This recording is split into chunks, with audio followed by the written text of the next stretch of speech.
Help of Hashem, we are learning Yoma, Daf, Mem, Zayin, starting Perek Hamishi Hoitzi Oloi. We are going to continue to describe the Avodah of the Kohen Gadol on Yom Kippur, continuing from where we left off. We're going to be learning about how the Kohen Gadol would carry the coal, the coal shovel and the ladle filled with ketaitis into the Kodesh Kachim. We're going to be learning about the Kohen Gadol known as either Rebbe Yishmael ben Pabei. If you remember on Daf Tes, when the Gemara was speaking about the tragedy that Bisman Bayesheni, right, there were over 300 Kohanim Gedolim, and we mentioned the few that lived for more than a year, Shimon HaTzadik, Yochanan Kohen Gadol. One of the other Kohanim Gedolim that were mentioned was Yishmael ben Pabei. Now his father was Pabei's Pei Aleph Beis Yud. This is what we will refer to today to the Kohen Gadol known as Rabbi Yishmael ben Kimchis, that we call him now by his mother's name because we're going to learn about the greatness of the mother of Kimchis, and ultimately how Kimchis merited to see 7 of her children serve as Kohanim Gedolim. We're going to learn together a Tosfos Yeshanim. I think if I mentioned it before in the class, I made a statement that has to be corrected, that on one hand, wow, she saw 7 children becoming Kohanim Gedolim, but that also sounds like a tragedy because that would mean that they passed away, because how would you have another Kohen Gadol when the other one is still alive? But no, we're going to see that none of them passed away. There was something about the behavior of Rabbi Yishmael ben Kimchis that many times, obviously 6 times, made for him at least once to, in middle of Yom Kippur, to lose the status of the Kohen Gadol. He became pasul, he became tamei, and the Skan Kohen Gadol was his brother, or one of his brothers. And every year we'll see they took another one of his brothers when this happened to serve as the Kohen Gadol. We're going to start learning about the Chafina Avodah. Chafina means the scooping up of the incense. We're going to have a question whether the Beis Hamikdash was allowed to make a keli, a measure utensil that would scoop up the amount needed for the ketaitis lefnai v'lefnim. By the kemitza avodah of a mincha, we know clearly such a keli was never allowed to be made. Whenever you needed to bring a kemitza from a flour offering on top of the mizbeach, it was the kohen that needed with his hands to scoop up the kemitza, as we'll describe. When it comes to the avodah of the Kohen Gadol, we'll have a doubt, which some of it is dependent whether we make a gzeira shava, meloi, chafina to kamitza, as we will learn, God willing, in this daf. We're going to review a very important rule in kachim, which is that kol shemimenu leishim hareihu bebal saktiru, that if you have a carbon in which some of it has to be offered on the mizbeach, the remaining parts have to be eaten. So there is a law that once the part that needs to be burnt, was offered to God on the altar, then none of the remaining parts that were designated to be eaten, none of them are allowed to be burnt on the mizbeach. And that's a very important klal in kachim, and that's going to lead us into a question about what happens when the kohen does kemitza, what happens to the flour that's stuck. It's called bein hashinayim, which is in between his fingers. With more nuance to that, is that considered part of the kemitza? Is that considered part of the kshenayim?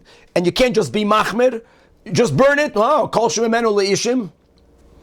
And many other challenges that we'll have because of that doubt. And ultimately, we're going to start a series of inquiries of Rav Papa, some of them regarding chafina, some of them regarding kemitza. Already speaking about this one, what happens when he scooped up the ketaitis? What happens to the ketaitis that is in between his cupped hands or in between his fingers? What status does that have? And a lot more. Chavra, let us start with the beginning of the new Perek, Daf Mem Zayin on top of the Amit, says the Holy Mishnah. So, as we mentioned at the end of last year, the Kohen Gadol, all right, he has a shovel filled with the golden shovel filled with 3 kav of coals sitting on the 4th row in the Azara. There's also the Kohen holding on to the mizrak of the Dam Hapar. What do we need now? We need to get the actual ketaitis. So says the Mishnah, they would bring now to the Kohen Gadol the ladle in which you're going to put the ketaitis. And mitamal, the Mishnah mentions the es hamachta and the shovel. Now this is very problematic. What shovel? Whose shovel? The shovel filled with the coals, guys, we learned in last Perek. That was already done. The coals are in it. It's sitting on a specific place on the floor of the Azara. The Gemara is going to clarify that there was yet another shovel needed. So they bring him the ladle. They bring him the shovel. Now, Chafan, Meloi Chafan of the Kohen Gadol now will scoop up. Scoop up means that he's going to cup his hands, Chevra. And we're going to learn details of how he cupped his hands, making sure that they get filled with ketaitis. And now, v'nasan l'toich hakaf, he puts the ketaitis inside the ladle. This is all before he walks into the Holy of Holies. In other words, really what's going to happen here is what we're discovering, that on Yom Kippur, the Kohen Gadol did chafina twice. He needed to get the ketaitis into the ladle. How did he do it? By doing chafina, and then emptying his cupped hands into the ladle. And then when he entered the Kodesh Kachim, he would again have the ladle's ketaitis go back into his cupped hands. Now, how much ketaitis needed to be in his cupped hands? Was it a standard size, or was it according to the size of his hands? So the Mishnah makes it very clear, it's his hands. It's not a standard size. Hagadol lefi gadloi. Some people have larger hands, so it's going to be a larger amount. Hakatan, a Kohen Gadol with smaller hands, lefi katnoi. And here the Mishnah says very enigmatic words. This was the measure. This is very difficult. The Gemara is going to say, what exactly does the Mishnah mean? Ultimately, we'll see that there are two different ways of understanding the statement. Minakotz el akotz. Now that he has the ladle that's filled with the right amount of ketaitis, now, says the Mishnah, not a samachta. Now he takes the shovel. Guys, this shovel is not the shovel that was mentioned on top of the Amid. This is not the machna of Perek Chamishi. That's the shovel of Perek Revi. Now he takes the shovel that he already prepared with hot coals that was sitting on the fourth column, on the Roivet Revi. Now he's going to use both of his hands. Which one goes in which hand? Says the Mishnah that the shovel with the hot coals, dafka, goes in his right hand. And the kaf, the ladle that has the ketaitis, goes into his left hand. And to make bekitzer, two statements. Number one, there is a rule when it comes to avoida. Avoida needs to be done biyad yamini. Why is he using his left hand? There are two understandings that Rab Chaim innovated. That the pshat is that taking the coal pan and the ladle into the Kodesh Kachim is bechlal not called an avodah. That's a chiddush that he has. So that circumvents the whole issue. How can you do this bismoil? Now, it wasn't that there was never anything done bismoil. We just learned in the last Perek, Tanach Bekalfi, according to our Tana, that when he did the lottery, our Tana holds the Kohen Gadol put both of his hands in the box, and with one hand he took out one lot, and with the other hand the other lot. So this won't be the only time that he's using his left hand, but that also has to be understood. Like, how do we use the Yad Smoil? And if you remember, we had a Machlokes Tanoim, and one Tana hold that the Kohen Gadol used his right hand, and the Skan used the Skan's right hand. Okay, be that as it may, he used both of his hands, and the machta of the coals in the right, and the kaf with the ketaitis in his left. Now we have to understand, why does the Mishnah write here in the top line in the Amid that they would bring out to him the ladle? That we understand.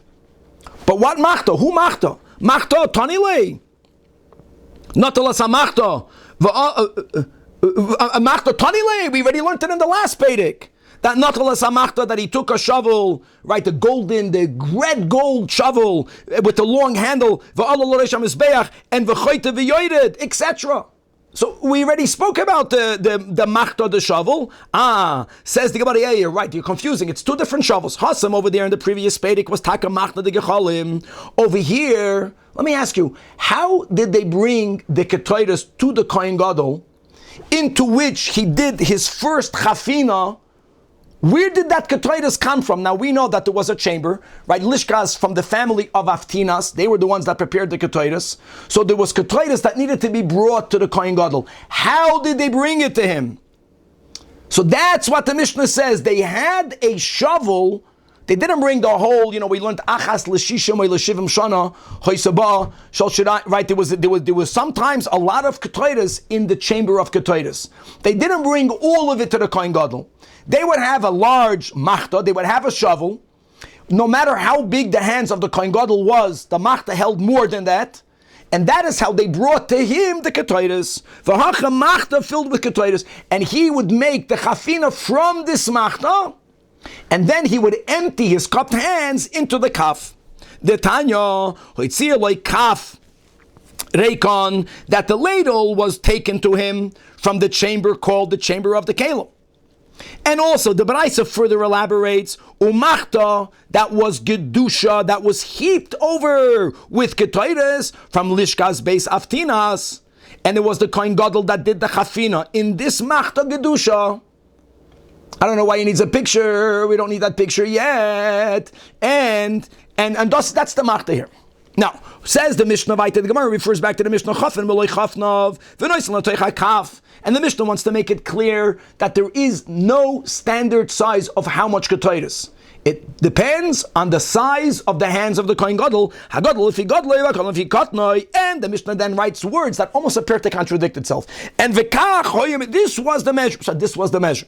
So we'll get to that in a moment. So first of all, where do you find in the Torah that the Kohen Gadol would have to go into the Holy of Holies holding a ladle? I have a question. These are the best questions. It's a basic question. It's called a klotzkacha. It says in Achrei Mois, Meloi Chafnav, that he would cup his hands filled with ketaydas, and then a few words later it says Vehevi, and he would bring it Amar Achmana. So I don't understand, why can't the Kohen Gadol fill up his hands with ketaydas and walk into the Holy of Holies with his hands cupped with ketaydas? Where do you find that he had to put it in a ladle? The Gemara says, if that would be the case, then there would be an impossibility. Mishum deloy efshin. You need to bring it with a ladle. Why? Because let's not forget that the ketaydas has to be burnt on top of coals. Now, if he would bring the machta of the coals separately, not together with the ketaydas, the Torah says the words vehevi entering in the singular regarding the avoid of the ketaydas, which means that for the avoid of the ketaydas you can't enter and then enter. And if you're going to go with your cupped hands filled with ketaydas, that demands of you to bring the machta in prior or post. That's two entrances. Are you going to say in the aisle, like first go in with the shovel, and then come back out and do the chafina from this machta from beis aftinas, and then just walk in with your hands cupped with ketaydas? That can be, because again it says vehevi b'loshen yachid v'hava achas omer achman v'lo shtei avois. So now the Gemara has a very out of the box solution. Why don't we have the Kohen Gadol cupping and filling up his hands with ketaydas, and let another Kohen take the shovel of coals that's sitting on the floor and put it on top of the ketaydas in his cupped hands? So there'll be the ketaydas in the bottom. His hands won't get burnt because that shovel won't be touching his skin. That shovel is touching the ketaydas. Cup the ketaydas in your hands, and v'nachte lemachta Allah. Someone should put the shovel on top of it, and like this make one entrance. The Gemara says, you know why that will not work? We're not even going into his hands might get burned, because kimati hasam, he can have a helper to load up his hands in order to enter. But when he enters, he's standing by himself. No one is allowed to be even on the oil mayat, as we learned. Kimati hasam echelavid. What should he do when he gets in there? Nishkele b'shinei. What's the option? He should remove it with his teeth. How is he going to put the shovel of coals on the ground? And v'nachtei lamachta, use his teeth to take hold of the machta and put it on the ground? That's so not nice.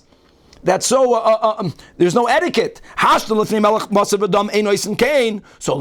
malchei amlochem HaKadosh Baruch Hu halachas kama v'kama. It's nicht nice.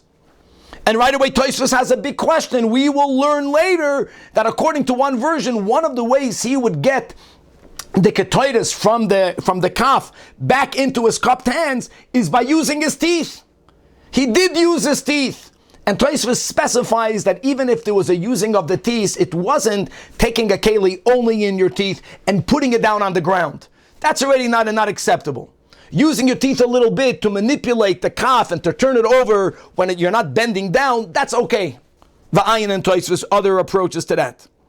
So therefore, hilkach, since hilkach layefshin. Even the layefshin. So what do? So now there's another nuance in the Gemara. Avdinan keda ashkechan b'nesiyim. Since at the end of Parshas Nasai, all of the 12 days of the Chanukas HaMizbeach, when every Nasi brought all of the carbon types. Now don't tell me there was no Asham, because Asham is considered a chatos. Kachatos ka'asham. And including every day there was a special offering of Ketairas, and by the avoid of the Nesiim, the Torah writes Kaf Achas Malaya Ketairas. People are still familiar with this. We're learning this not far away from reading Parshas Nasai. So we already find a scenario where Ketairas was brought in a Kaf. So that's what. So definitely you needed 2 kalim. Why the ladle? Because as we find by the Nesiim that it was a kaf that was used by the Nesiim to bring in the ketairas. Let's go weiter. Or just to clarify, in other words, every day when the ketairas is brought in the morning and in the afternoon, the half of a month it was not brought in a ladle. It was not brought in a ladle. It was already brought in his hand. Okay, let's go right. The final line of the Mishnah is that, okay, he used both hands, so the shovel was in the right, and the ladle of the ketairas was in his left, and the Gemara asks a Gavaldik Kasha, and that is, Yetziva ba'ara v'giyura b'shmei Shemaya. Do we treat aliens, non-citizens, with greater kavod than a citizen? That's topsy-turvy, that's completely not logical. What comes every day into the Beis HaMikdash? The ketairas. What is the chiddush? Who is the stranger? What's alien? The machta. So you should always treat the one, right? Tada v'she'eno tada, the same logic. That which is always brought should be given greater kavod. Right is more b'chavadik than the left. You should have dafka brought the ladle of the ketairas in the right and let the ger come in the left. So the Gemara gives a practical answer. That, listen guys, the right hand is stronger than the left. And the coal pan was larger, had more than the ketairas. Zumeruba v'zumoetes. And now, based on the fact that Mishnah said that there wasn't a standard size to the ketairas, that it was according to the size of the hands of the Kohen Gadol, we will now go into the sugya of Rebbe Yishmael ben Kimches. Guys, he was a giant. And all Yidden should be giants. He was a giant, and his cupped hands had more ketairas than the kaf of the coals. So says the Gemara, even b'afilu b'zman shneim shavin, or was the same like Uchamai said Rabbi Shmuel ben Kimches. Even here, the Gemara normally could have said loy plug, but the Gemara says even here, zuchama, the coal pan is hot. And therefore, the precaution you must have is greater, and this is tzoinenes. And at the end of the day, the right hand has greater power, and we have greater control over it. And therefore, hot and not hot, use the right hand for the hot. So now we're saying that the 2 cupped hands of the Rabbi Yishmael ben Kimches had the same amount or the same weight of ketairas like the coal pan. And now let's go. Amru Olav al Rabbi Yishmael ben Kimches. And Chevra again, Rabbi Yishmael ben Kimches is the same Rabbi Yishmael ben Pabi. Normally we call people Ben the father. But since we're going to speak about the greatness of his mother, we're going to refer to him here as Rabbi Yishmael ben the mother Kimches. You know how much? Arbas kabin. B'maloi chafnav. Now I have a question. The amount of kav of the coals were 3. So why did the Gemara say afilu b'zman shneim shavim? I do not know. That he would have 4 kav b'malei chafnav. Maybe because between the weight of the coal pan and the 3 kav of coals and the weight of the ladle with the 4 kav of ketairas, they ended up being equal. And v'omer, and he would say, explaining why he's such a giant, that kol hanashim zerdu. All women receive zared, but the zered of my mother, that went all the way up to the roof. Now, what does zered mean? There was something about his mother that was superior to the other ones. So one version says that the meaning of Zared is the Amri. Guys, we learned this in Braches, that we're speaking about arsan. Arsan is a certain type of oatmeal cereal, if you remember. When you take kernels and you crush them, remember, do you crush them into 5 particles? It's called arsan. If you only crush them initially into 4 particles, it's called Zared. So it's the same thing. That there's something about the koyach of eating zarid that's non-gluten free, that mamish heals the sick. This is connected to the sugi, guys. You remember of Pashachris? And when a woman is pregnant, if she has every morning this arsan, this zarid, her children will be giants. In the name of Rabbi Yechiel, that arsan yafal l'choila. Now, what the Gemara doesn't add, it has such a preventative medicinal power. If you're sick, it's going to make you better. When a woman is pregnant, she should have arsan every morning, or zarid. So since his mother ate this cereal every morning, wow, he turned out to be a giant. The ikad amri, that zarid pashit means the zera. In other words, that God chooses which zera will impregnate the egg, and God chose by Rabbi Shmuel the most superior one. That b'shichba zera uchedera bohu. We're finding for a source that the word zera that he used regarding his mother is referring to zera. Rami, ka'astira. It's a gavaldik, this is only a Gemara stira. It says in one pasuk, and this is from Shmuel, Vatazreini chayal amulchama, that you girded me with strength for battle. Now, we're focusing on the fact that Vatazreini, which normally means to gird, is written without an aleph. The problem is, it says in Tehillim, Hame'azreini, the same thing, that you girded me, chayil lamulchama. Here you have it with an aleph. So why with an aleph? Why without an aleph? Guys, the first wide line. I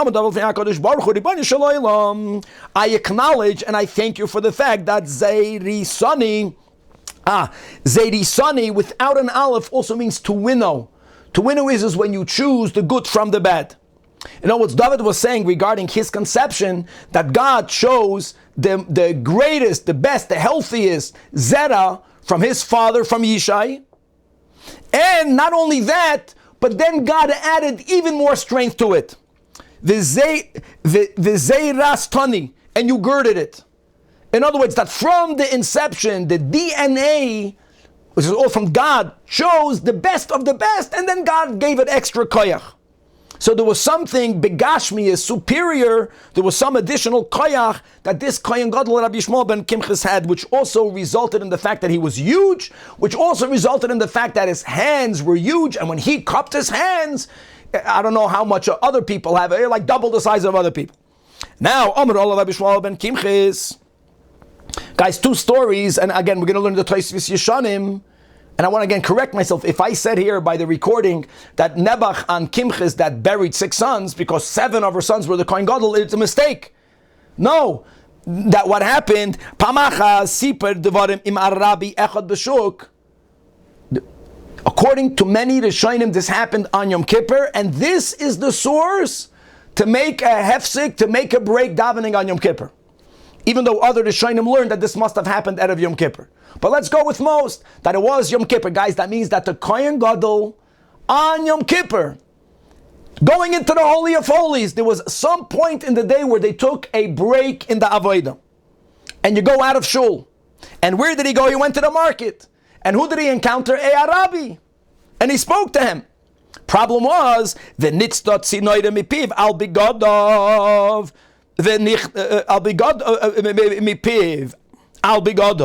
That a stream, a spittle, left the mouth, saliva, from this Arabi, and it touched the garments of the Kohen Gadol. Now hold on, guys, you remember? Do you remember that the saliva of a Zav, or any other bodily fluid that first gathers in the body, and then it's expelled, has a status of an Av?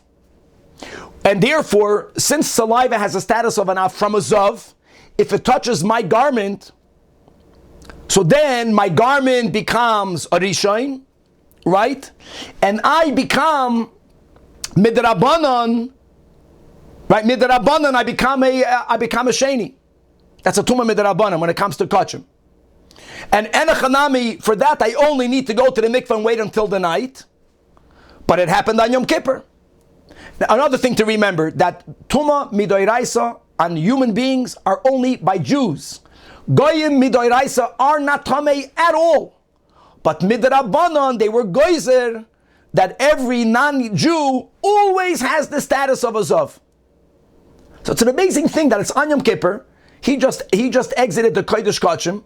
He goes out for a break. He spoke to this Aravi, and accidentally, the Aravi, in conversation, right? He was not wearing a mask. So some spritzachs went on the garments. He becomes Tamei Midrabanan. That's a classical case which we began our Masechta with. That is where you need to have the backup Kohen Gadol. Who was the backup Kohen Gadol? Huh? Why would he go to the market? Why would he go on the market? He needed the break, Baruch. I know, it doesn't make sense. He was quarantined for a whole week. But he went out on Yom Kippur. Okay, so like this. First of all, because of this question, many Rishonim say it could not have happened on Yom Kippur. It happened Erev Yom Kippur. But you have to appreciate the problem with that, because if this happened Erev Yom Kippur, he's only a Sheni Midrabanan. Go to the mikveh and wait until night. It must have been that he had a conversation with an Aravi, with a goy, and he didn't notice that something got spritzed on his garments, so he didn't go to the mikveh, which is also difficult to say. He didn't go Erev Yom Kippur to the mikveh at that time. During the avodah, someone tells him, "Upa, you didn't go to the mikveh. I saw that a tzenoida from the mouth spritzed," and that's how some of the Rishonim learn.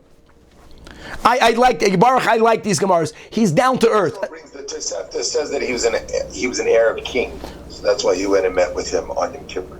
That would answer Baruch's question. I'm not disturbed with that. First of all, the Tosefta writes that. I think it's beautiful. You need a break. What's wrong with him talking to an Arabi? Tell me what's wrong. He went out. He needed the break. He wanted to leave the Chevra. He went on his own. Someone began to talk to him. He's going to ignore him. He had a conversation with him. To me, it makes sense. We're down to earth people. What's wrong with talking? Maybe. Huh?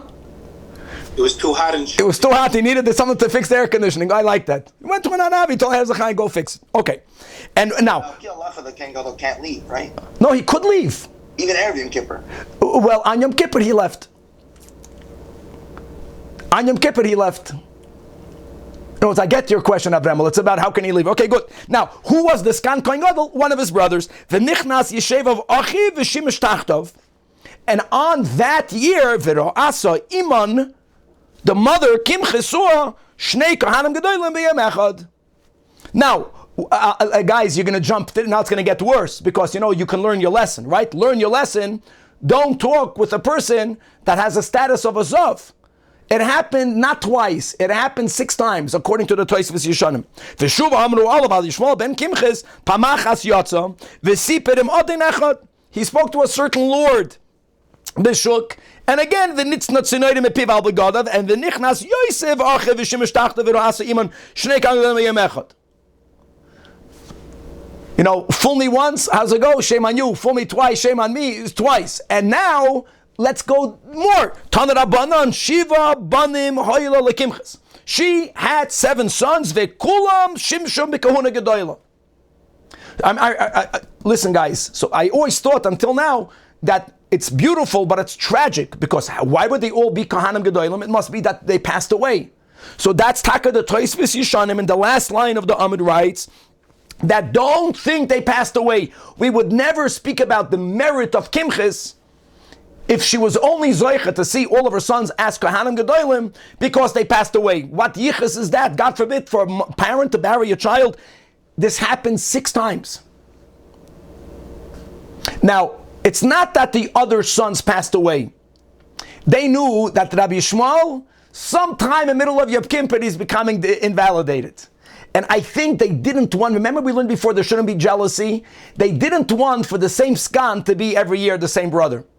Because that maybe would create some sort of animosity between brothers. Every year they appointed another brother. And then my final thought that came into my head, this is both to you, Baruch, and to Rabbi Chaim, maybe Hitaka wanted for that to happen. He wanted for his brother to get some covet. Right? Moshe wanted for Aaron to get covet. This happened after he went into the Kodesh Kachim. let my brother get honor. Could be. Okay.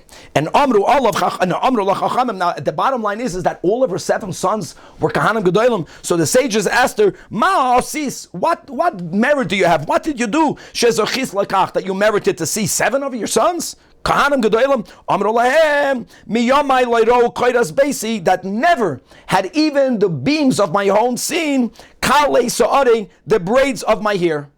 Now this is the sugya that we have in Ksubas Daf Ayin Beis, that married women, when they go outside, Das Moshe, they are obligated to cover their hair, at least partially. Das Yehudis is that when women go outside, and Das Yehudis is that when a woman goes even not outside, when she goes into her yard, she has to fully cover her hair, but to cover your hair fully indoors, that's beyond the letter of the law. It became common practice. It's actually spoken about a lot in the Zohar, but this behavior is beyond the letter of the law. So that she always covered her hair fully, even when she was indoors, that was an extra measure, and she felt that this is why she merited to have 7 sons, Kohanim Gedolim, and to that, Amrullah, the Chachamim told her that I want you to know that this measure of fully covering a married woman's hair inside the house is something that's done by many. Harba asukain, but not everyone merited to have 7 children. It didn't help them.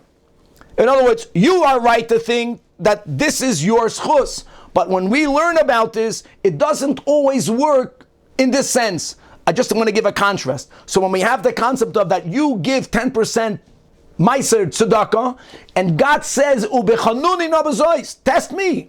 I'll open up the windows of the heavens. That's guaranteed. Not the next second, but people that give tzedakah become wealthy. Masha'in came this, the Eibishter has his cheshbainis, and obviously we are speaking to her betterment, that it's a beautiful thing what she did, but this doesn't guarantee, and that's just to speak out words, that there are times that you can be Taka the greatest parent, and you did everything right, and sometimes the kids are not the way you think they should be. It's not always on the parents. Parents have the responsibility. Harba asukain, and not always does it work. Okay, let's go weiter. Tanach we learned in a Brais. We're going to go now, we're going to contrast and compare the laws of scooping of chafina to the laws of kemitza. It says regarding a korban mincha, this is a pasuk in Parshas Tzav, that when the kohen would take from the 5 different types of mincha offerings, after it's ready, at a certain point, he would make a kemitza, bekumtzai. And let me go through whoever sees the video. We learned this in Menachas, is that the kohen would pick up his hands, so the bottom of his hand was facing the floor. The hands are let's call this vertical, in a vertical position. Here is the bowl with the mincha, and you would now put your hand down, and as it goes into the prepared mincha, then the kohen closed the 3 fingers, putting the 3 fingers on top of his palm, scooping whatever the contents of the original bowl is now in his koimitz, in his scooped fingers, and he would use his thumb to make sure nothing is protruding beyond the pointing finger, the index finger. He would use his pinky to make sure nothing is protruding the ring finger, and that's the koimitz. So it says bekumtzai. Says the Braisa that the Beis Hamikdash was not allowed to make a measure utensil that would have in it the same amount of an average koimitz. Never. Because God is specific that the kohen has to do the kemitza with his hands. No one debates that. The question that we had is regarding Yom Kippur. They asked in the yeshiva, are you allowed to make a measure? Instead of the kohen scooping his hands from the machta that we learned about on the top line on today's Amid, maybe you can use a measure utensil that have the average amount of 2 scooped hands. And the Gemara goes back and forth. Hassan, perhaps it's not like kemitza, because by kemitza it says big kumtzai, in his hand.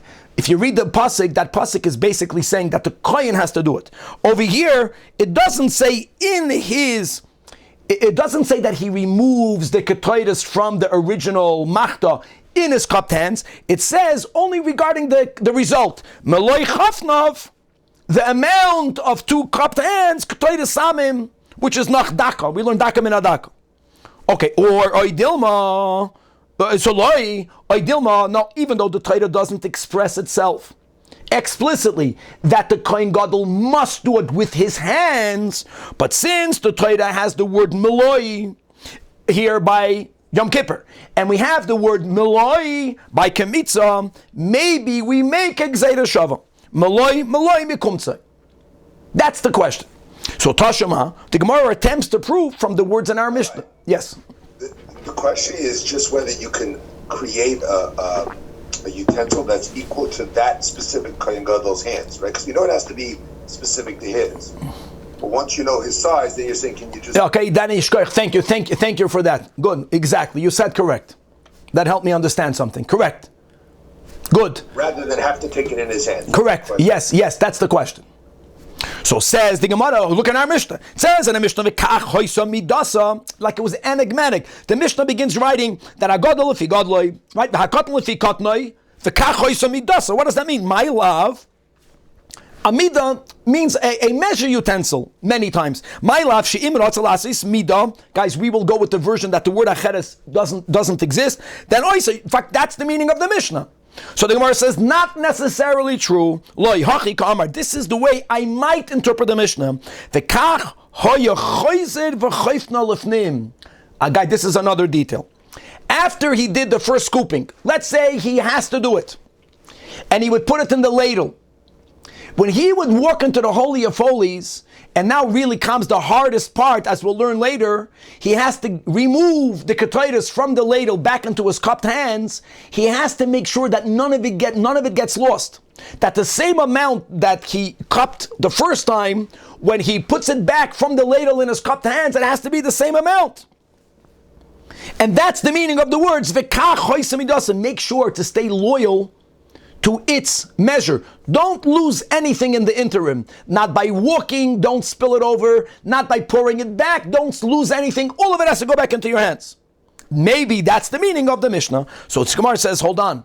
If that's taka the meaning of the words v'kach hoysam midasa, so why don't we resolve an inquiry that we're going to have soon? What's the inquiry that we're going to have soon? According to the way we describe the avodah, which is the way it's written in the Machzer, the Kohen Gadol ends up doing chafina twice. Right? He does chafina from the machta on top of the amit, and he puts it into the kaf. And then in the Kodesh Kachim, when he takes it off the kaf back into his hands, that's another chafina.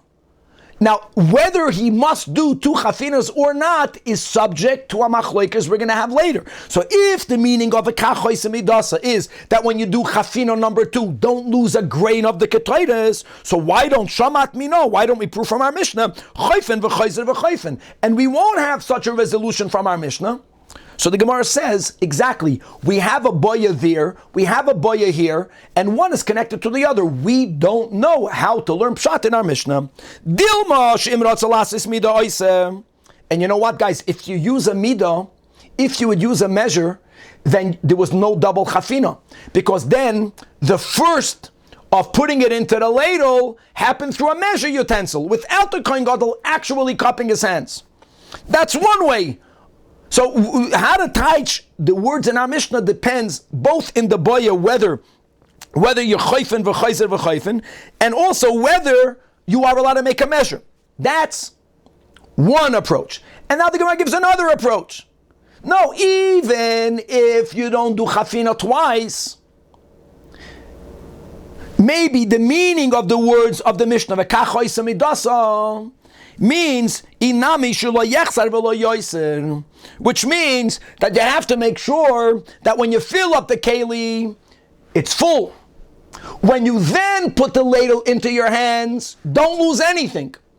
That's the meaning of a kachois midasa. We're not even talking about whether you do chafina twice, whether you do chafina once. We're not addressing whether you are allowed to make a keli or not.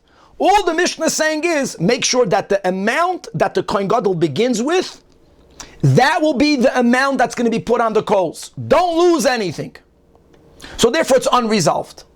Now, guys, what we have to appreciate, and it's going to become clear on Amud Beis, is that it's very interesting. Normally, Ein Adam Don Gzeira Shava Elim Kain, he heard it from his Rebbe. The only reason why we would insist him actually doing chafina with his hands to get it into the ladle is because meloi. So there is a suffix whether there is a Gzeira Shava. Okay, let's go by it, and we're going to come back to this question. Tanach Rabbanan, 3 lines from the bottom. Let's go a little bit to Mincha. When it says, Miloi kumtsoi, now Miloi kumtsoi, the pasuk that we had before was from Tzav, where it says, Be kumtsoi. Be kumtsoi means do it with your hand. Miloi kumtsoi is in Vayikra. Miloi means it should be full. What does that teach you? Yachol, you would think that even Mivairats, even overflowing.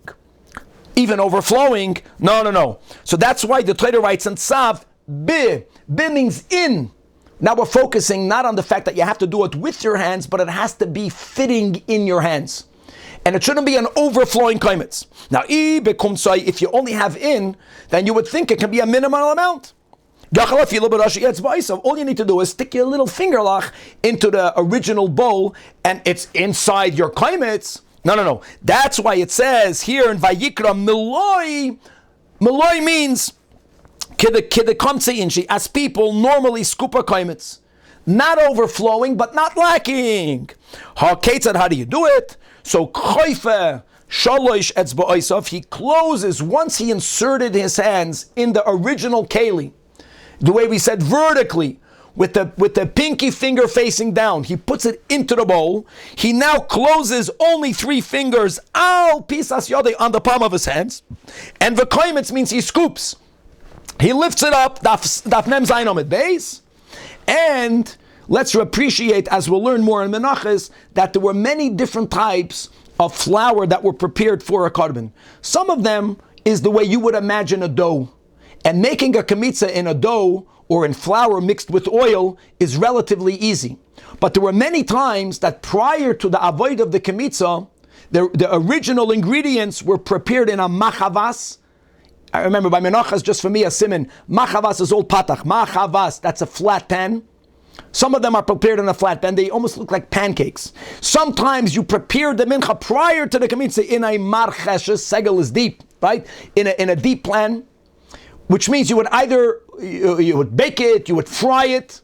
Now hold on, how do you make a kamitza? So we also learned that pasois oisoi pitim, they would rip it up. So just to appreciate that when you make the kamitza, sometimes you're going into like pieces of pancake. And now that we said that there's no overflow, nothing can stick out your index and your ring finger, it's not so simple to make a kamitza. And therefore you have to mamish be moichek. It's like from a machek and Shabbos, means you have to smooth out. You have to be moichik begudla. It's not so simple. You have to, guys, you can't have anything lacking. You can't just take out the big piece, because then your kaimitz won't be maloi. You have to, and you're only using your right hand. Your moichik begudla, gudla is the thumb, milmaila, and ubitzboy lektana milmata. You're using your pinky finger, what we call here, to smooth it out milmata. Let's see Kevan's picture, the Grace picture. Very good. But here in the picture, you have little grains. Imagine if you have it's PC. Not chas v'sholom PC. Shtikalach. So that's easy. But in the bottom picture, or very good. Now you have P. Go do that. So it says over there, v'zuhi ha'avodah kasha. That was the hardest avodah in the Beis Hamikdash. And the Gemara right away counters, zuhi, this was the hardest? The suloi? Didn't we learn that melika, especially according to the Shitas, not like the Rambam, that the Kohen may only use his right hand. With the right hand, you have to hold the legs, and you have to hold the body and the wings. With the same fingernail of the right thumb, you have to pierce and not go through the neck bone and go through the simanim and v'lo yavdil. We'll learn about this in Kachim. That there it says that was a hard avodah. Chafina, as we'll learn soon, the second chafina, the chafina in the Holy of Holies, getting it from the spoon back inside your cupped hands, there we also have the expression avodah kasha. So the Gemara says we're not competing. It doesn't mean that they're the hardest. It's ella zuhi me avodah kasha shabamigdash. In other words, there were 3 difficult avodas. The kamitza, especially when you're coming from a mincha that's machvas and marcheshes, the avoid of Malika, and the chafin on the Beis Hamikdash. Okay, done. Amar Rabbi Yechanan, boyi Rabbi Yeshua ben Uzzah, bein habinayim. Bein habinayim is focusing now on the kamitza. Binayim means the finger lach. So we selling it. It can be empty. It can be overflowing, but it has to be full. How do we view the parts of the flour that got stuck in between your fingers? Shel Maloi Kumtzei Mahu. Is it Kemitza or is it Sherayim? Now Rab Papa limits the boya of Rabbi Yeshua. The Gavoi, that which is visible within the hand. It's in between the fingers, but it's closer to the inside. Loiti boyalach. There no one inquired the Vadai Kaimitsu. And it's burnt. The Baroi, in between the fingers, the Bein Haminayim that is visible from the outside. Oh, now you have a good picture from the outside. That's for sure Shirayim. Kiti boyalach. What is the boy of Rabbi Shua ben Uzzah? The Beini. In other words, not visible, not from the outside. Not visible theoretically if you were to be inside. How do you qualify? What's the status of that mincha? Mai. So Amar Rabbi Yechanan, I want you to know that Hadar Pashta, he himself. Now you have different versions. Either Rabbi Yeshua ben Uzzah, Rabbi Yeshua Uzzah, that Bein Habinayim. That's how he resolved. What's the resolution? It has a perpetual state of halachic suffix. You know where the Ritva says we find such a concept by Bein Hashmoshes. It was never resolved, but there is a state of suffix. You know, we have a doubt. Now, what do we do with that doubt? And the Gemara wants to point out that's not so simple. Now that we said that we know there's no resolution, it has a status of a suffix. The kasha now is heicha of it. Now, guys, chazering by menachos, other than the mincha of a kohen and other exceptional cases, by the nesachim, if I'm a Yisrael, when I'll bring a mincha, so the kohemitz is offered, and everything that remains is called shirayim, and it must be eaten by kohanim. It's kachem kachem. What do you do now with this bein hashinayim? Now that it's a suffix, obviously you can't eat it, because if this belongs to God, then God forbid for kohanim to eat it. On the other hand, you can't burn it with the koimitz because maybe it's shirayim.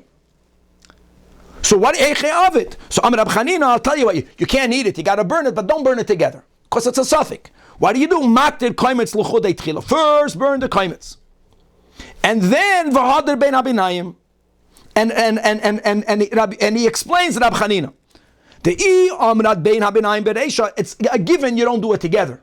But if you're going to first burn the bein habinayim, maybe it's shirayim. And what's the problem? Guys, we learned this in Menachos. It's really a machlokes Rabbi Yechanan and Reish Lakish, but we're going with the opinion that holds that if before you offered the koimitz, some of the shirayim went missing or became invalidated, you may not even offer the koimitz. Since it's a suffix, maybe that's a shirayim, v'havalu shirayim, shechasru ben kemitza lahaktara, and v'amar, this is one opinion, that shirayim shechasru ben kemitza lahaktara, ein makrivna l'nas ha-koimitz. So there must be that first you offer the koimitz, you can't give the bein habinayim to the kohanim to eat, because maybe it's taka the koimitz, and then burn it. Frek the Gemara, you didn't help anything. Ihachi hashtanami. How can you burn the bein habinayim after the koimitz? Ikri kan, we should read the pasuk, right, when it says that lo saktiru mimenu isha lashem. Guys, we learned this in Kachim. What does that mean? There's a principle. Kol shemimenu leishim. Whenever there was a carbon, that some of it was designated to be burnt, and it was burnt, the remaining part that has to be eaten may not be burnt. Harei be bal saktiru. So how can you burn it again? Again, it's a suffix. Maybe it's taka the shinayim. How are you allowed to burn it? It must be that when you burn that which is bein habinayim, you dafka have in mind that you are burning it l'shum eitzim. You're not burning it as a mincha, but you want to add more stuff. You want to add more substance on the pyre, so there should be more fuel for the karbanos, and that will then only follow the sheet of Rabbi Eliezer, the Tanya Rabbi Eliezer Omer, that this principle of kol shemimenu leishim hareu bebal taktiru only refers if you are offering the shirayim, that which should be eaten as a karban. L'reach nechayach I atamala. But yes, atamala, all of the remains, l'shum eitzim. The problem will be that this only goes kishitas Rabbi Eliezer. Hanich Rabbi Eliezer. Elo Rabbanon. You're telling me that you paskin that bein habinayim suffix. So what do you do? Ma'ikela meimar. So Amarav Mari in Gavaldik. You know which kohen is qualified to make kemitza? Only the kemitza shemeni. You needed to have a fat kohen We're speaking specifically about his fingers being fat, because when someone has fat fingers, there isn't room, bein habinayim, for anything to get stuck in there. You have to make sure that there's no bein habinayim. So now the Gemara likes that answer so much, even according to Rabbi Eliezer, that you have this heter, that Harewa Bal Saktiru was only l'reach nechoyach, still, Hashlas Lahachi, Rabbi Eliezer Nami, Lechatchila the Kamsi Shmeinei. Okay, now we have to chap one thing. Like, why are we b'chlal speaking about koimitz? So, guys, let's not forget that on Amud Aleph there was a baya whether we apply a gzeira shava meloi. This will be extremely important to appreciate now our sugya. What we are starting now, we will, God willing, only finish on daf mentes. We're going to have, let's go with the mnemonic, that there's going to be 7 inquiries from Rav Papa. Really, if you'll count them, you'll come to a different number, because some of them have sub-inquiries. But the mnemonic is Bein Abinayim, Pashat, Machatz, Upizer, Vechishev, Bachafinas, Chaveiroi. That's 7. This is the mnemonic. But guys, instead of going 1, 2, 3, 4, you'll see it, there's many subcategories. So number 1, Bein Abinayim. Boyer Rav Papa, this is like a new inquiry. Bein Abinayim Shamaloi Chafnav Mahu. We just had a baya regarding the Kamitza, and we had the statement that Rabbi Yeshua ben Uzzah came to a conclusion that it has a perpetual halachic status of Safik.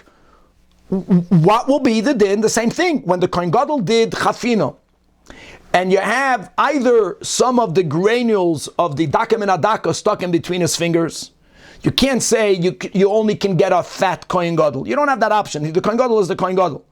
Or you have it in between the palms, even if the Kohen Gadol has very thick fingers, but in between the 2 palms, things will get stuck. What is the status of that ketoides? Now, the problem the Gemara has is, why are you b'chlal making that inquiry? Shouldn't that have already been addressed by Amud Aleph? We had a baya whether we have Meloi Gzeira Shava. And you know what? It should be automatic. If you learn Meloi, then yeah, just like there's an issue with the Bein Abinayim by a Kamitza, the same would be by the Chafina. If there's no Gezeira Shava, why would you think there's an issue? Don't forget that all of the Lamudim of Beirutzin was from words we found by the Kamitza. But it can't be overflowing. That's why you can't have, that's the issue with Bein Abinayim. But the fact that you can't have it overflowing is also only learned from the psukim that we find by Koimitz. So So the Gemara answers that Rav Papa's boya was based on the presumption that there is no Gezeira Shava. And even without a Gezeira Shava, he still has the following inquiry. Rav Papa hachi boyalam. Since the Torah says, Meloi chafnav, vehevi ba'inan, he cups his hands. And now he brings it in. And therefore what? Even that which is in between his fingers, in between his palms, is part of that which he brought in, even without, forget about a Gzeira Shava. That would be mashma, whatever comes from Meloi Chafnav should be offered. So v'ha'ika oi, since we also have the words v'lakach and then v'hevi, v'lakach means that you with intention cup your hands and take. When you cup your hands to take from the original machta, as we learned on the top line of today's daf, when you cup your hands in that machta that came from the base of Tina's chamber, you had in mind to fill your cupped hands with ketoides. You didn't have in mind to take in between your fingers. And so independent, without the Gzeira Shava, do you emphasize the vehevi? Do you emphasize the velakach? And that's for inquiry number 1, teku. Let's go weiter. This is going to be number 2. And the word pashat means pshita, as we'll see.